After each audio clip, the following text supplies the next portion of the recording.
All right, so I just have two more stories. Part one was sort of the big picture, and these are two little pictures, but this little picture has to do with the neurons. Because I'm talking about all this, I'm always simplifying the biology. And you know, that's one of the things you do when you're applying chemistry to biology. There's always exceptions, but the big question is the way I'm describing it as a chemist, is that enough? Is that the most important part? Or is this, are these interesting parts of biology, are those actually the most important part? One of the things that lets me say that the chemistry is actually the central thing that's going on is if you replicate the chemistry alone that we talked about, the fast kinetic chemistry, you can actually make something that works almost exactly like a neuron. You can do a DIY neuron, okay? So this is how you do that. We start with the idea that the brain's very specialized. We need fast nerves to respond quickly to the environment, and fast muscles, which move, require even faster nerves. And so the fast nerves, they run on these fast ions, right? And they also run on the fast on but slower off CA2 when they need to actually move something around. So this is a weird way to say it, but this goes with the part in the book. Really, the only kind of memory you have before brains, you have a sort of memory in DNA. DNA is storing information about the environment, about the organism, about how the proteins are made, and about how they're regulated. So you can say that the pre-brain, before the brain, we had DNA as memory. But DNA, you have covalently bound polymers that are only of 4 bases. And so to change the memory, you change one of those 4 bases, and you have to replicate the organism. And through evolution and selection, you end up changing the information that's in DNA. You have to have the organisms die to be able to do this, basically, reproduce and die, to be able to change DNA information.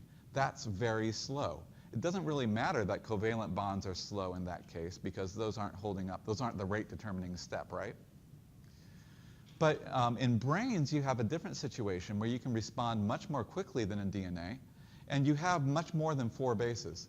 You have at least 20 different ions and neurotransmitters. They are not either binary there or binary not there. They are in gradients of concentration, so they could be like 70% there. They could be 30% there. It's more tunable, and it's a faster responding system. And so this is R.J.P. Williams' argument that I brought into the book. So a while ago, I actually had this animation made of a nerve cell, and I want to take this chance to show you.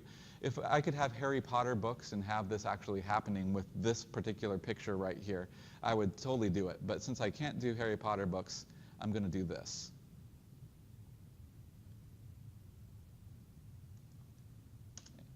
There it is. Okay. Here is our neuron.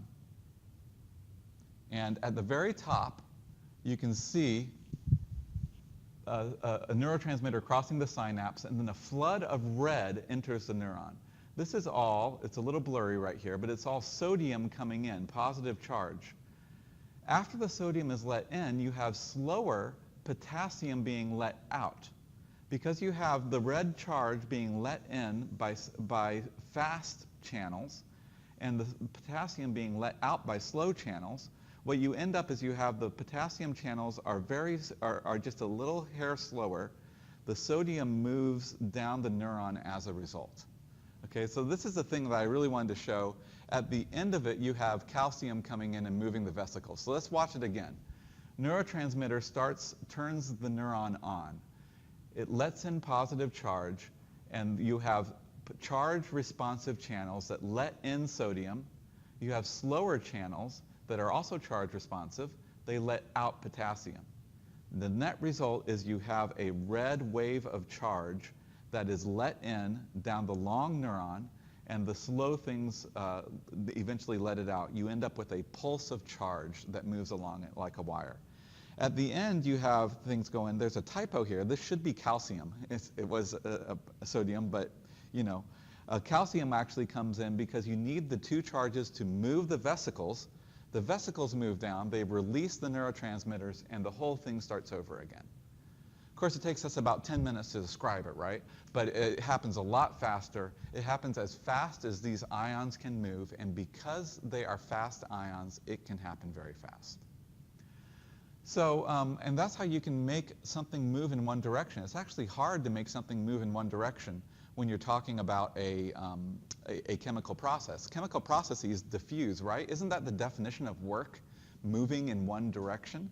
Neurons provide a little corral for the positive charge, and this fast, slow sodium-potassium difference allows that charge to move in a particular direction.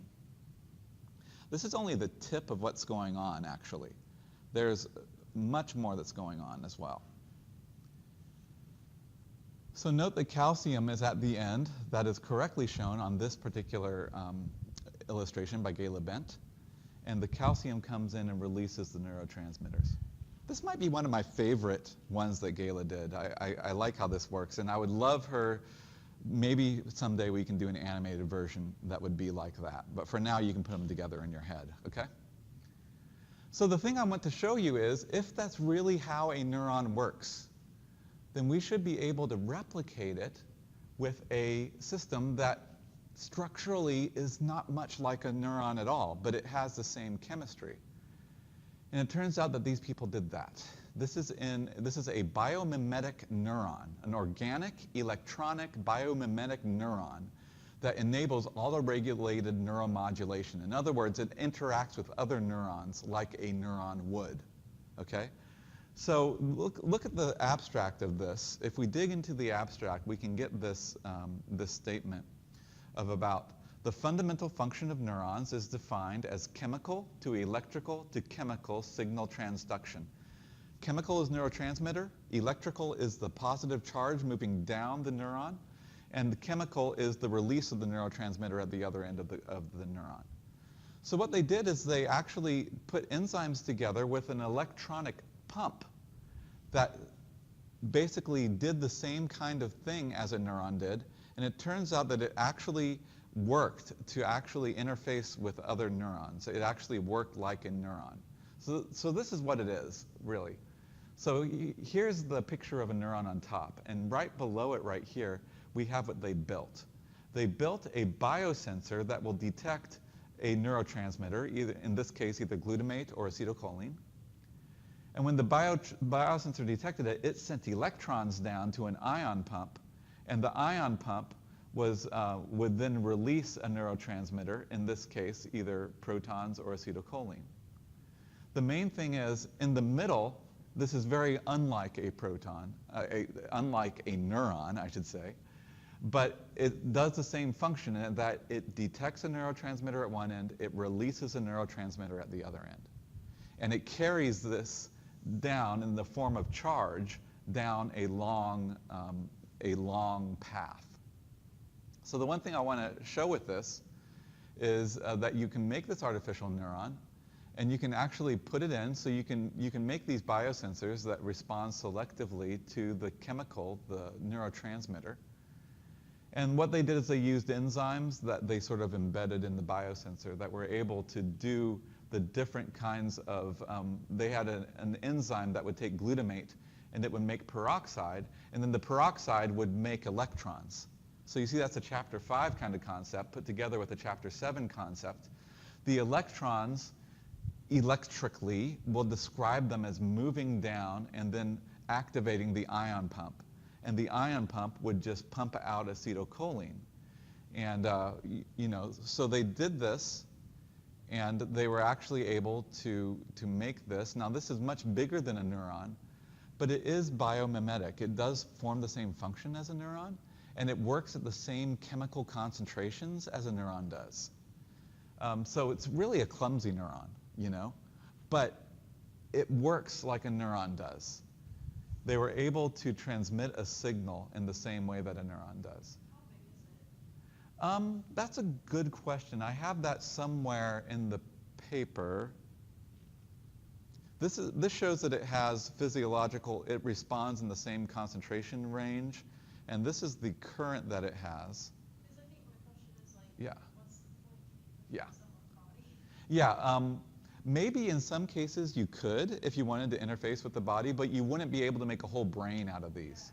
If you calculated how big a whole brain would be, neurons are so small that I have to imagine the brain would be like the size of a city, okay? But the thing is, so what neurons can do in a very small space, we do a lot clumsier, but it is the same chemical function. It's chemical to electrical to chemical. And that's why I ask, does this worry you, right? You know, I'm not worried about this becoming self-aware or anything like that. I just think it's actually a cool replication of a biological system using chemical means. And it shows that the basic thing that's going on can be replicated with relatively simple functions, okay? You can make a neuron by doing this. And that gives credence to me when I think that could evolution have made a neuron? Well, evolution could have made a detector. It could have made a movement like this, and could have made a release like that. And so it actually is a lot more logical to me than it used to be that a neuron could be made by evolution. Now, the neuron depends on this fast chemistry. It depends on these neurotransmitters. And so I think that a neuron, this looks kind of like a neuron. If evolution came up with a different neuron on a different planet, I think it would look kind of like this. I mean, it would definitely could differ in many, many details, but it probably would run on sodium and chloride and potassium because it makes chemical sense that it would. Maybe different neurotransmitters, you know, but what's interesting is we have neuromodulatory drugs that block sodium channels, that block potassium channels. And because there's good chemical reasons that those things are in the place that they are, it's possible that if the blocker is based on the function, the size of the pore, you know, the way it works and things like that, it's just possible that there might be a drug that blocks a pore on this planet that would block the same pore on another planet. Probably not. It would probably be hard, but I will say it's a possibility when other people would just say that it's a complete impossibility. I think it's incomplete impossibility. I don't know.